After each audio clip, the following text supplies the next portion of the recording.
Então, até agora a gente falou um pouquinho sobre a história toda dessas novas ideias que ficou conhecido como a agilidade. E aqui vale comentar também um novo parêntese, que é todas essas ideias que a gente considera como agilidade, elas têm uma proximidade muito forte com o Lean. O Lean, quem está assistindo esse vídeo, não sei se já conhece um pouco mais sobre Lean, a gente aplica bastante isso aqui na área da produção aqui da Emerson, que basicamente é para a gente olhar ideias, olhar processos para melhorias da forma como a gente trabalha de uma forma geral. E tanto o Ágil quanto o Lean, eles bebem na mesma fonte. Na prática, eles são quase métodos primo-irmãos, porque os dois estão olhando para um trabalho que começa, né, que dura do começo ao fim, que tem um tempo de processamento, e geralmente a gente chama esse tempo de processamento, até usando o termo em inglês, que é o lead time. Lead time significa o tempo total do começo até o fim daquele trabalho.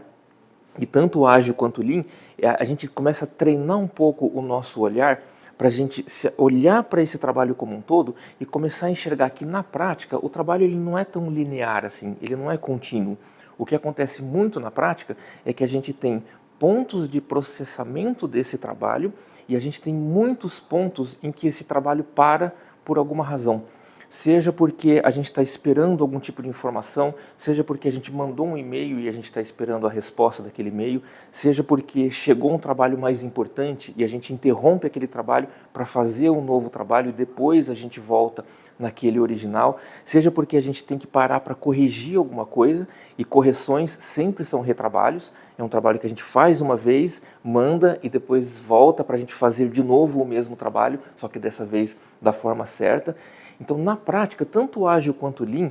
treinam a gente a olhar para o trabalho para identificar o que é o trabalho que de fato gera valor, que de fato a gente está processando aquele trabalho e criando alguma coisa, versus o que é o trabalho que é um desperdício, em que as coisas levam mais tempo do que deveriam.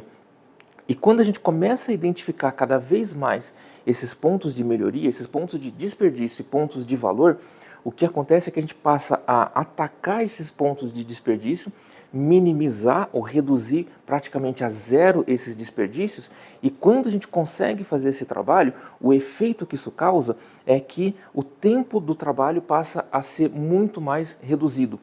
E quando a gente consegue reduzir esse tempo, esse lead time, que é o processamento desse trabalho, quando a gente consegue reduzir, a gente percebe que na prática a gente está fazendo mais, produzindo mais, sem propriamente trabalhar a mais por isso. Na verdade, é até o contrário, a gente está trabalhando menos do que antes, porque a gente está reduzindo aqueles pontos de desperdício, focando somente no ponto que de fato gera valor, e dessa forma a gente reduz o lead time, sendo muito mais eficiente no nosso trabalho.